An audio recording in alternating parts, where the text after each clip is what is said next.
Well,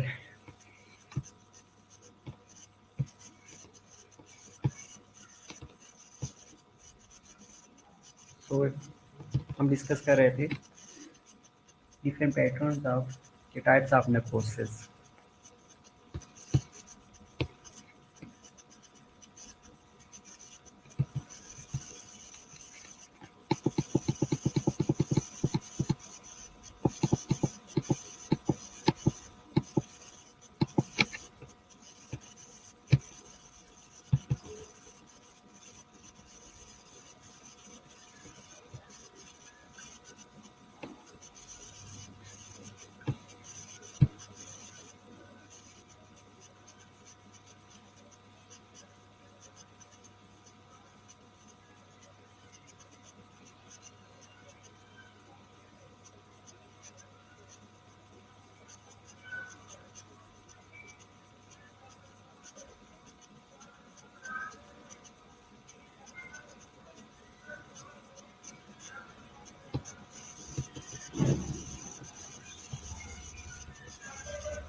okay, well, बाकी लोग भी ऑनलाइन हो जाएं काइंडली, उसके बाद इनको कंटिन्यू कर लेते हैं।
ओके, आवाज़ आ रही होगी बेटा।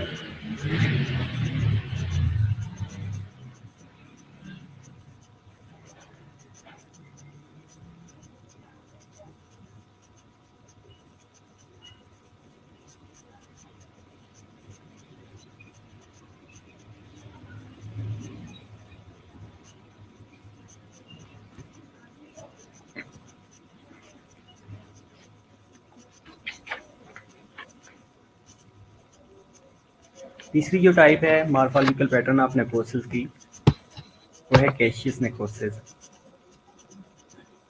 कैशियस नेक्रोसिस में ये होता है कि ये दोनों का कॉम्बिनेशन होता है, कोगुलेटिव और लिक्विफेक्टिव नेक्रोसिस का। लेकिन इसके अंदर चीज़ी नेक्रोटिक मटेरियल प्रेजेंट होता है। Got it? कैशियस नेक्रोसिस के अंदर मैंने बेटा ये बताया है कि ये दोनों का कॉम्बिनेशन है, कोगुलेटिव नेक्रोसिस और लिक्विफेक्टिव नेक्रोसिस का। अब इसके अंदर होता बेसिकली क्या है कि that is characterised by presence of soft cheesy material.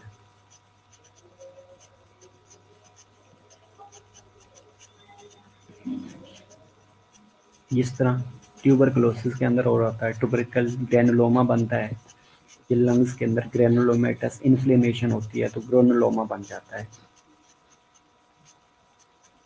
तो जो ग्रेनुलोमा होता है उसके अंदर चीज़ी मटेरियल प्रेजेंट होता है, इसलिए उसको कैशियस नेक्रोसिस का नाम दिया जाता है।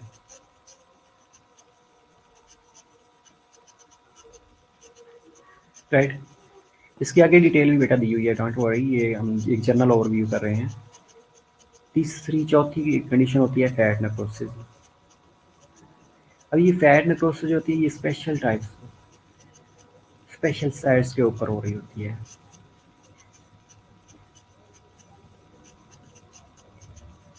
और फैट नेक्रोसिस दो फॉर्म में होती है, वन इज ट्रॉमा की वजह से, अदर इज इंजाइम की वजह से। Enzymatic necrosis, enzymatic fat necrosis, ये ट्रोमेटिक फैट नेक्रोसिस। अब जो ट्रोमेटिक फैट नेक्रोसिस होती है, वर्ड इंडिकेट करता है कि there might be a trauma.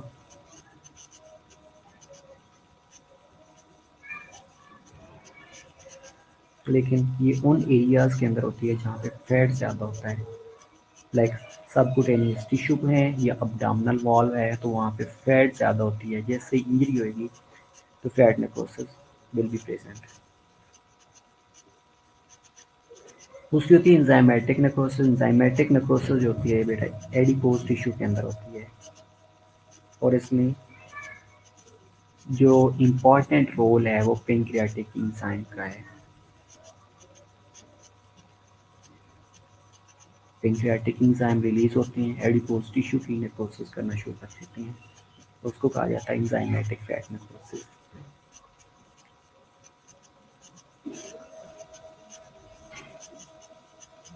पांचवी जो स्पेशल साइट नेक्रोसिस होती है वो है फिब्रोनाइड नेक्रोसिस।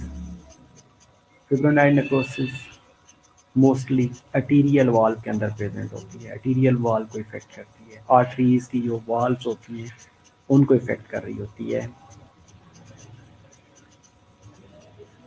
ये दो डिजीजेस में कॉमनली देखी जा रही होती है, लाइक एक हाइपरटेंसिव पेशेंट्स हैं या कोई ऑटो इम्यून डिजीज वाले पेशेंट्स हैं।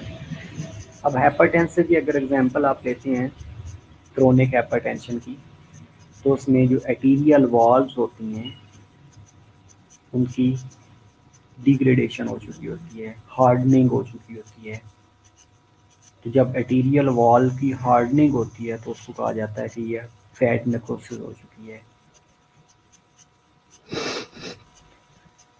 दूसरी होती है ऑटोइम्यून डिजीज़ की। ऑटोइम्यून डिजीज़ में लाइक रोमेटिक फीवर हो सकता है, रोमेटॉइड आर्थराइटिस हो सकता है, मल्टीपल ऑटोइम्यून डिजीजेस हैं। तो ऑटोइम्यून डिजीजेस भी फैट नेक्रोसिस को लीड कर रही है, फिब्रोनाइड नेक्रोसिस को लीड कर रही होती हैं।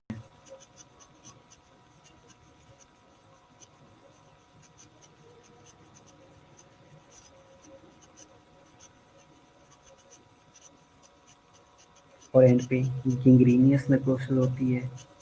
गिंग्रीनियस नेक्रोसिस में गैंग्रीन फॉर्मेशन होती है, नेक्रोसिस होती है, इन्फेक्शन होता है, प्लस प्यूट्रीफेक्शन होना शुरू हो जाती है। अब प्यूट्रीफेक्शन बेसिकली क्या है कि इंजाइमेटिक डीकम्पोजिशन होना शुरू हो जाती है।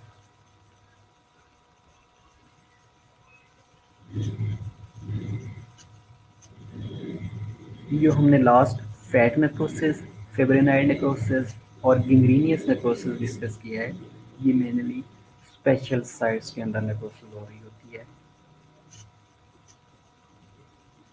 इसलिए इनको स्पेशल साइट नेक्रोसिस भी कहा जाता है।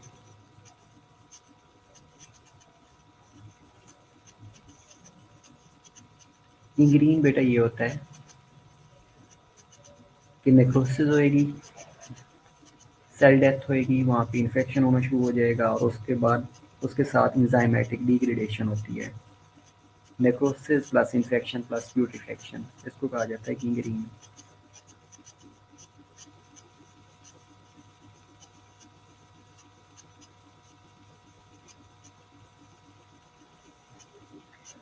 जैसे ही कोई टिश्यू डैमेज होएगा या टिश्यू डेथ होएगी तो उसके बाद वहाँ पे इन्फेक्शन हो सकता है, बैक्टीरियल इन्फेक्शन होएगा, तो उसके साथ इंजाइमेटिक डिग्रेडेशन होना शुरू हो जाएगी या प्यूट्रीफेक्शन होना शुरू हो जाएगी, तो उसको गैंग्रीन का नाम दिया जाता है। ये gangrenous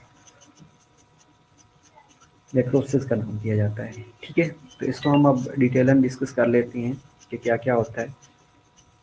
coagulative necrosis, fat necrosis, gaseous necrosis और फिब्रिनाइड नेक्रोसिस।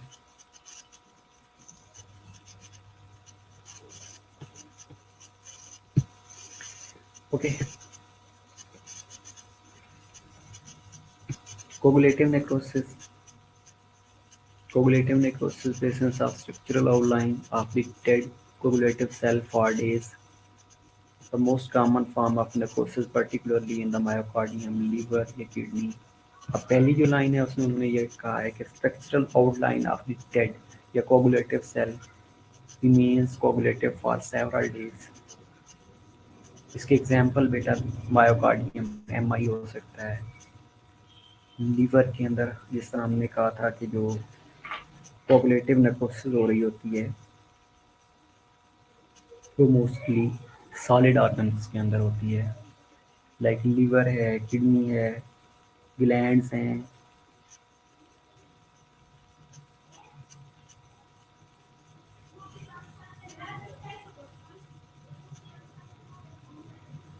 और mainly characterised by hypoxic cell in the all tissue except in the brain. और ब्रेन के अंदर ने ये बताया है कि लिक्विफेक्टिव नेक्रोसिस होती है। ब्रेन के अंदर कोगुलेटिव नेक्रोसिस नहीं होती। Myocardial infection is very good example, mechanisms, denaturation of protein and enzymes. इसमें हमने दो चीज़ें डिस्कस की हैं कि वन इज एंजाइमेटिक होती है, हाइड्रोलाइसिस हो रही होती है, और दूसरा एंजाइमेटिक डिग्रेडेशन हो रही होती है, ये डीनेचरेशन ऑफ प्रोटीन हो रही होती है।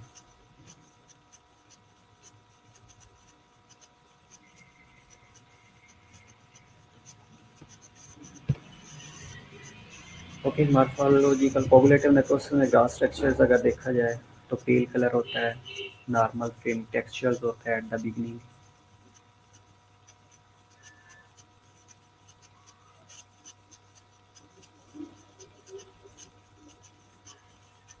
लेकिन later on digestion of macrophages may lead to rupture of infected myocardium as well.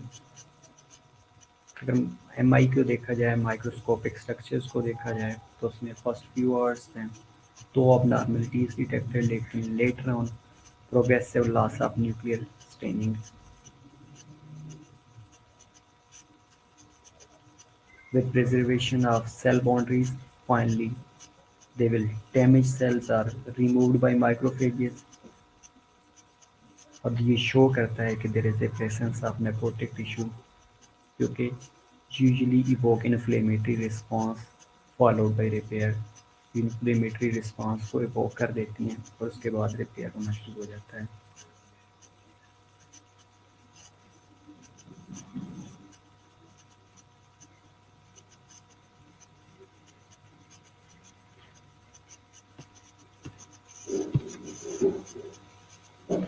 दूसरा हमने कहा है कि लिक्विफैक्टिव नेक्रोसिस होती है, पेल है बेटा, पेल तो नहीं है, ये पीछे डॉट डाला हुआ है।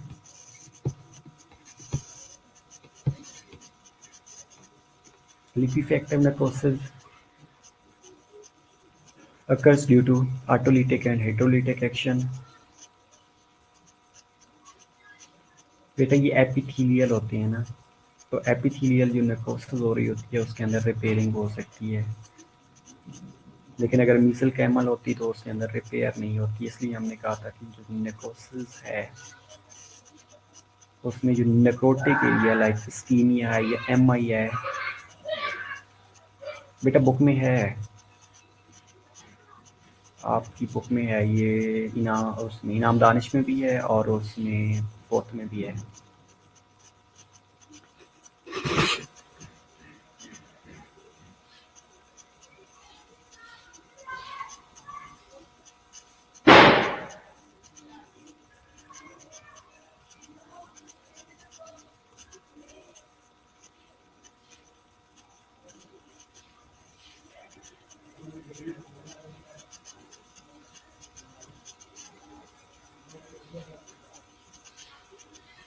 ओके वेल, इनाम दानिश में है exactly. Okay, liquefactive necrosis occurs due to autolytic या heterolytic action of enzyme that converts proteins of cell into liquid। Liquid के अंदर कन्वर्ट होना शुरू हो जाता है, मोस्टली कहीं पे अगर एब्सेस बना हुआ है या फर्स्ट फॉर्मेशन हुई हुई है।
Pus in the liquefied remains of dead cells, including dead neutrophils।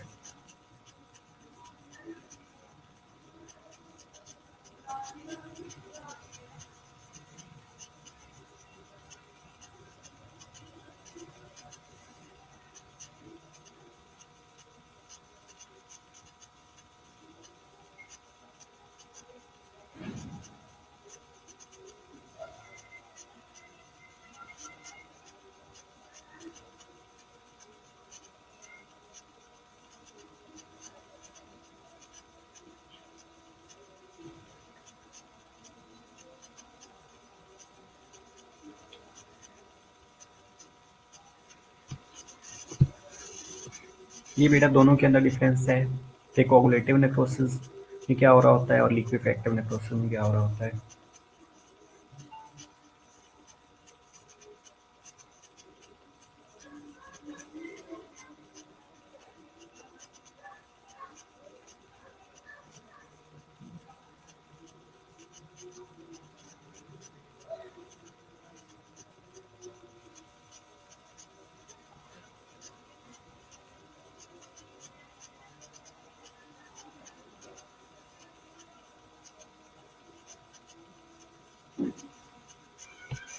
Okay, तीसरी जो है वो है केशियस नेक्रोसिस। केशियस नेक्रोसिस में क्या होता है कि that is a combination of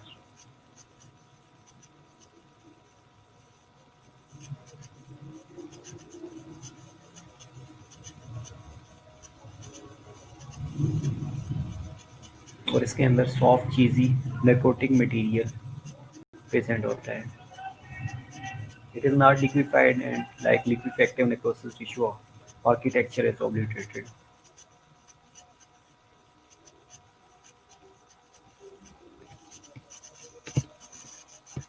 then fat necrosis होता है।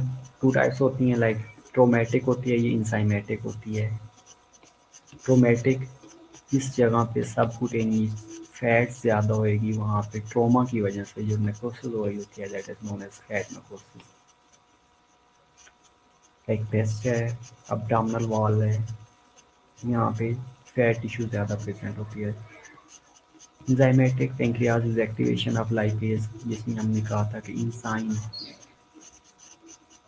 एक्टिवेशन होना शुरू हो जाती है which convert the fat into free fatty acids and free fatty acids combined with calcium and form soap and is known as sponification। और ये mostly saponification saponification के लिए भी एमसीक्यूज के अंदर आ रहा होता है कि व्हाट इज स्पोनिफिकेशन। ये क्वेश्चन भी आ जाता है एक नंबर का, डिफाइन स्पोनिफिकेशन।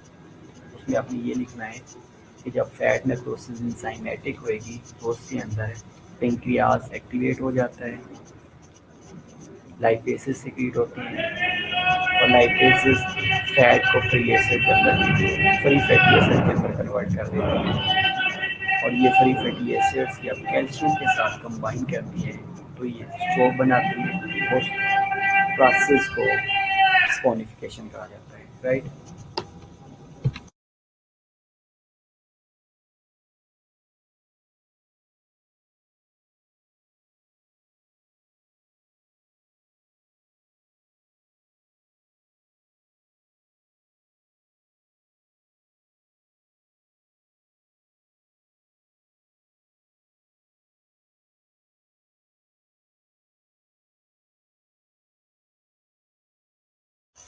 उसके बाद है गैंग्रीन नेक्रोसिस, गैंग्रीनियस नेक्रोसिस।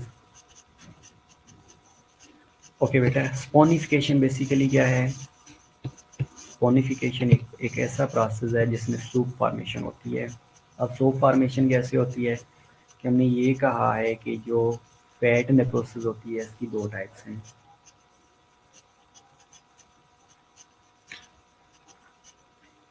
दो टाइप्स के अंदर one is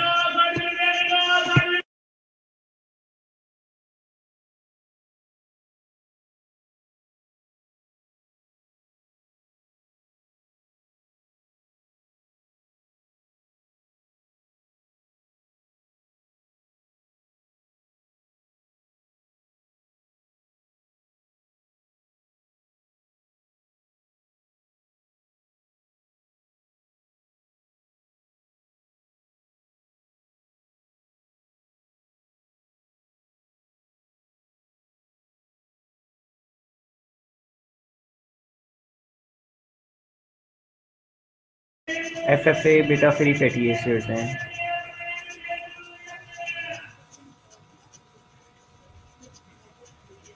okay, fat necrosis के में हम ये बता रहा था मैं आपको कि टू टाइप्स होती हैं, ट्रोमेटिक होती है और इंजाइमेटिक होती है।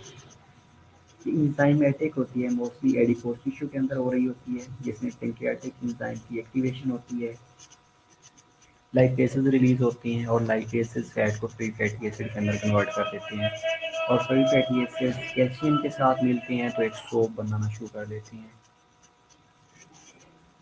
उस प्रोसेस को स्पोनिफिकेशन कहा जाता है। उसके बाद गैंग्रीनियस नेक्रोसिस होती है। गैंग्रीनियस नेक्रोसिस, गैंग्रीन में ये होता है कि कोई भी नेक्रोसिस होएगी, बैक्टीरियल इन्फेक्शन होएगा और प्यूट्रीफेक्शन होना शुरू हो जाती है। प्यूट्रीफेक्शन हमने ये कहा था कि इंजाइमेटिक डिकम्पोजिशन होती है। It is a condition that occurs when the body tissue dies. It is caused by a loss of blood supply due to an underlying illness, injury or infection. Like finger का है, toe का है, limbs का है, most commonly affected but gangrene can also occurs inside the body and damage the organ. Mostly आप लोगों ने देखा होगा कि जो डायबिटिक पेशेंट्स होते हैं उनके जो फुट होते हैं या टो होती हैं या नील बेड होते हैं वो ब्लैक हो रहे होते हैं, वो बेसिकली gangrene होती है। इसमें ऑर्गन भी इफेक्टेड होते हैं, इवन के जो डायबिटिक फुट होते हैं उनकी एम्पुटेशन हो रही होती है।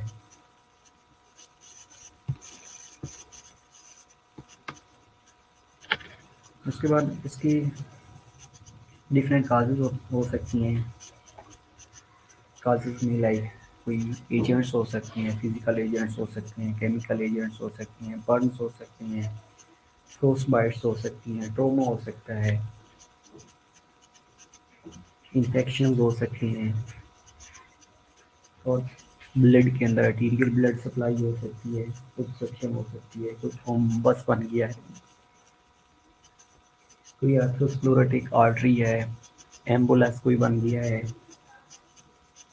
तो ये सारी जो काजेज हैं ये gangrene को लीड कर रही होती हैं।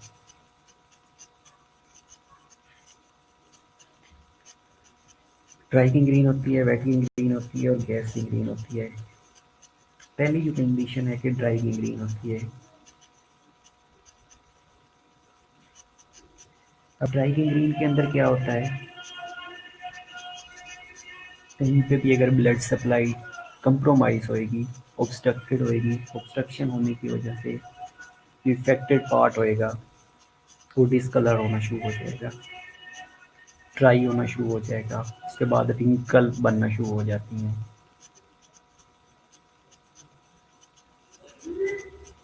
मोस्टली आप लोगों ने देखा होगा कि जो इन्फेक्शन काफ़ी लिमिट है, ये कॉमन होता है ड्राई gangrene के अंदर।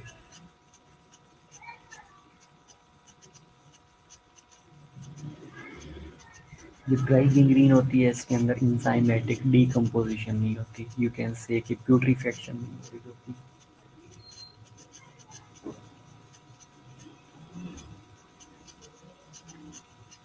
जैसे ब्लड सप्लाई डीकम्प्रोमाइज होएगी, डिस्कलरेशन होएगी, ड्राई होएंगे, रिंकल्स बनना शुरू होएंगे, तो उसके बाद जो एरिया है वो नेक्रोसिस, उस एरिया की नेक्रोसिस होना शुरू हो जाएगी। जो नेक्रोटिक एरिया है वो ब्लैक होना शुरू हो जाएगा। ब्लैक इसलिए होगा क्योंकि वहाँ पे हीमोग्लोबिन और आयरन, हीमोग्लोबिन की ब्रेकडाउन हो रही होती है और आयरन सल्फाइड की फॉर्मेशन हो रही होती है।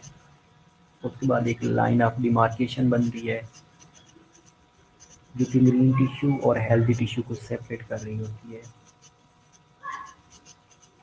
इसलिए उनके अंदर रिंकल्स बन रही होती हैं कि एक नॉर्मल हेल्दी टिश्यू है और एक अब नॉर्मल ग्रीन टिश्यू है, तो उनके दरमियान एक सेपरेशन और एक जो लाइन ऑफ डिमार्केशन डिफ्रेंशिएट कर रही होती है। दूसरी होती है वेट गैंग्रीन। जो वेट गैंग्रीन है इसको ट्रू गैंग्रीन कहा जाता है।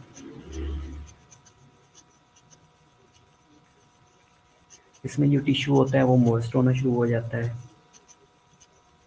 और मेनली बैक्टीरियल इन्फेक्शन इन्वेड होती हैं इसमें।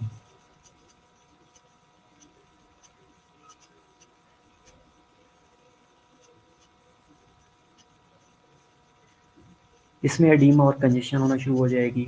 जब आर्टीरियल या वेनस ब्लड सप्लाई ब्लॉक होएगी तो उसके रिजल्ट में कंजेशन और एडीमा होएगा, टिश्यू मोइस्ट होना शुरू हो जाएगी, उसके बाद बैक्टीरिया इन्वेड करेंगे, नेक्रोसिस होएगी, टिश्यू स्वेलिंग होना शुरू हो जाएगी और जो टिश्यू है उसके अंदर वो रेडिश ब्लैक शो होएगी और एक्सटेंसिव लिक्विफिकेशन होना शुरू हो जाएगी।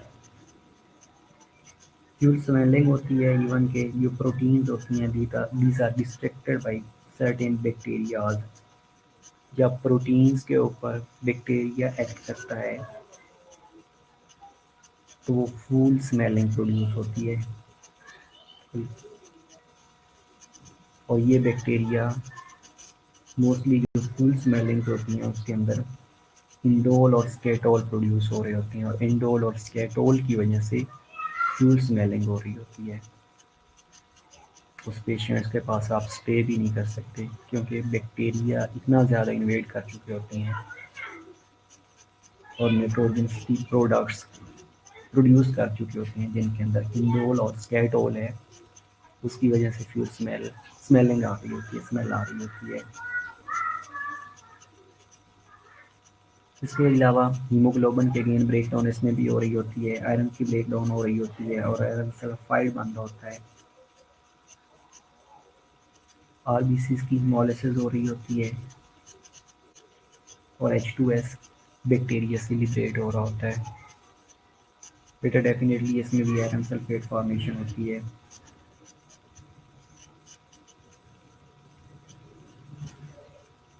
जैसे ही हिमोलिसिस होएगी, आरबीसी की ब्रेक डाउन होएगी तो आयरन सल्फेट रिलीज हो रही होती है।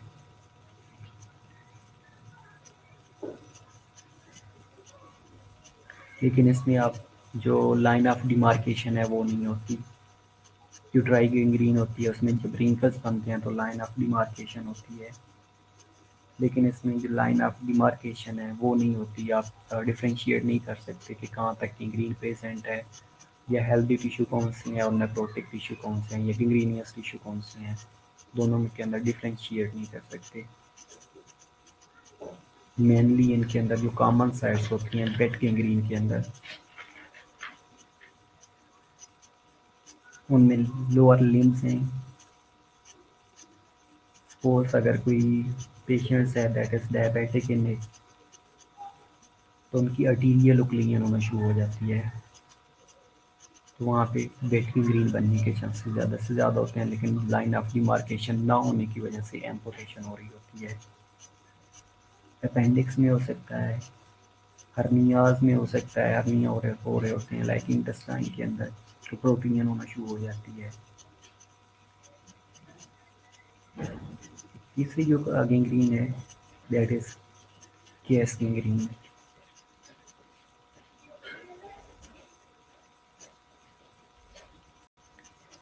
गैस गैंग्रीन के अंदर ये होता है कि कोई भी बैक्टीरियल इन्फेक्शन होता है जो कि नेक्रोसिस को लीड करेगा। बैक्टीरियल इन्फेक्शन होएगा, नेक्रोसिस होएगी, गैंग्रीन फॉर्मेशन होएगी, और गैंग्रीन जैसे ही फॉर्मेशन होएगी तो इस एरिया के अंदर वेट गैंग्रीन को रिपीट कर दूँ। ओके, वेट गैंग्रीन को अगेन बेटर रिपीट कर देता हूँ सिर्फ ड्राई गैंग्रीन, ये गैस गैंग्रीन करने के बाद। वेट गैंग्रीन जब बन जाती है ना, तो उसके बाद अगर उसमें से जैसे बैक्टीरियल इन्फेक्शन होता रहता है, बैक्टीरिया अपना स्केटोल और इंडोल प्रोड्यूस करते रहते हैं, फुल स्मेलिंग होना शुरू हो जाती है, तो वहाँ पे अगेन गैस प्रोडक्शन होती है। तो इसलिए इसको गैस गैंग्रीन भी कहा जाता है। आवाज़ बेटा आ रही है मेरा ख्याल है।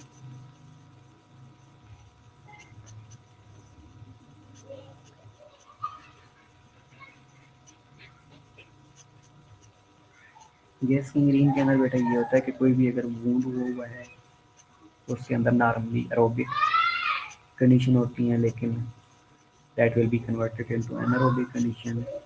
उसके बाद बैक्टीरिया जो उसमें इन्वॉल्व होते हैं उनमें दो तरह से होते हैं, वन इज क्लोस्ट्रिडियम प्रीफरेंजियस और दूसरा सेप्टिकम। ये दो बैक्टीरिया इन्वॉल्व होते हैं। इसके अलावा क्लोस्ट्रिडियम, पोरोजेंस और हिस्टोलिटिकम ये भी इन्वॉल्व हो रहे होते हैं। अब जैसे ही एरोबिक एनारोबिक कंडीशन होएगी, बैक्टीरिया इन्वेड करेंगे तो वहाँ पे वो अपनी स्पोर फॉर्मेशन करना शुरू कर देती हैं। जैसे स्पोर फॉर्मेशन होएगी तो अपने साथ में एंडोटॉक्सिन भी रिलीज करेंगे। एंडोटॉक्सिन रिलीज करेंगे तो वो जितने भी कार्बोहाइड्रेट्स या ग्लाइकोजन स्टोर फॉर्म में पड़ी होती हैं मसल्स के अंदर, उनकी डिग्रेडेशन करना शुरू कर देती हैं। तो जैसे ही जो मसल्स के अंदर कार्बोहाइड्रेट्स की फर्मेंटेशन है वो रिड्यूस होएगी, उसके रिजल्ट में लैक्टिक एसिड बनना शुरू हो जाएगा। लैक्टिक एसिड बनेगा, साथ में गैस बनना शुरू हो जाएगी। अब ये जो गैस बन रही है ये क्या क्या क्या करेगी कि ये अगेन आर्टीरियल सप्लाई के ऊपर प्रेशर डालती है, और जो आर्टीरियल सप्लाई है उसको कट डाउन कर देती है।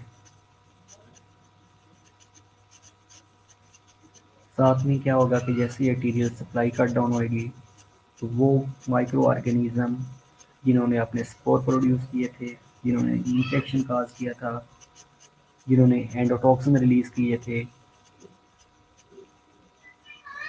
वो सारे ब्लड सर्कुलेशन के अंदर आना शुरू कर देते हैं। और जैसे ही ब्लड सर्कुलेशन में आएंगे तो that will lead to a septic shock.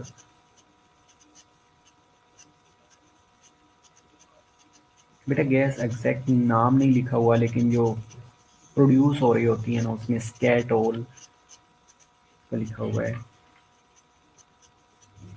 स्कैटोल और इंडोल का लिखा हुआ है कि ये दो प्रोडक्ट रिलीज हो रहे होते हैं जो फ्यूल स्मेलिंग भी काज कर रहे होते हैं और गैस भी काज कर रहे होती हैं। स्कैटोल और इंडोल का बेटा लिखा हुआ है, गैस का एग्जैक्ट नहीं लिखा हुआ कि कौन सी गैस प्रोड्यूस हो रही होती है, लेकिन गैस की ग्रीन के अंदर ये दो चीज़ें मेंशन की हुई हैं।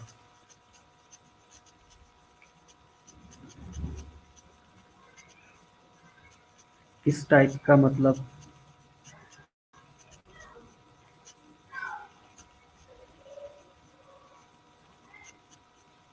एयर बबल्स की बेटा फॉर्म में होती है। किस टाइप का क्या मतलब है, किस टाइप की होती है? लाइक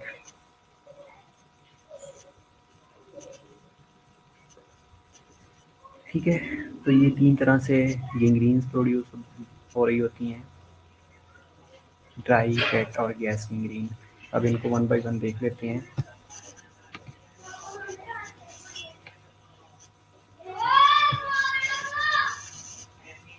बल्कि इनको कल 11 से 1 बजे वाली क्लास में कर लेते हैं, गैस गैंग्रीन को, टाइप्स ऑफ गैंग्रीन को। ठीक है, अभी ये आप एक दफ़ा इनको देख लीजिएगा, स्लाइड्स मैंने शेयर की हुई हैं ग्रुप के अंदर, इनको देख के अगर किसी चीज़ की समझ ना आई हो तो मुझे बता दीजिएगा, कल वाली क्लास में इसको इंशाल्लाह डिस्कस कर लेंगे। ठीक है, I think that's enough for today.